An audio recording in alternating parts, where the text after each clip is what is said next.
বিদ্যুৎ জ্বালানি ও খনিজ সম্পদ মন্ত্রী বলেছিলেন যে কোনো জ্বালানি সংকট নেই এবং সবাই যারা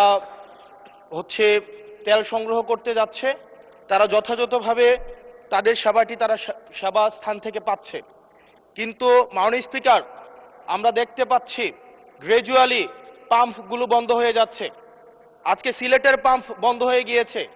আমরা দেখছি যে রাস্তাতে লাইনের গাড়ির দীর্ঘ সারি এবং আমরা বারবার করে দেখতে পাচ্ছি যে সবাই প্রত্যাশিত সেবা পাচ্ছে না এবং কিন্তু দুঃখজনক বিষয়, সরকার এই বিষয়টি এড়িয়ে যাচ্ছে এবং মন্ত্রী এই প্রবলেমটি অ্যাকনোলেজ করার পরিবর্তে মন্ত্রী আগের মতো আমরা যেভাবে অ্যাভয়েড অফ প্রবলেম মাননীয় সদস্য প্রবলেম যেভাবে আমরা অ্যাভয়েড করে যেতাম, মন্ত্রীদের মধ্যে এক ধরনের প্রবণতা দেখা যাচ্ছে যে তারা প্রবলেম অ্যাভয়েড করছে।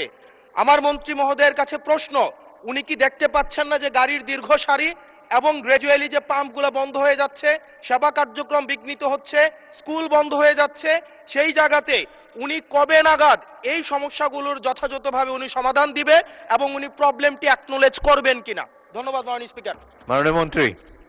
স্পিকার, আমরা প্রতিটি পাম্পে যে পরিমাণ তেল প্রতিদিন দেওয়ার কথা সেই পরিমাণ তেল আমাদের পাম্পগুলোতে সাপ্লাই করা হচ্ছে, কিন্তু ইরান ঘটনার পর থেকে হঠাৎ করে বিক্রি বেড়ে গেছে।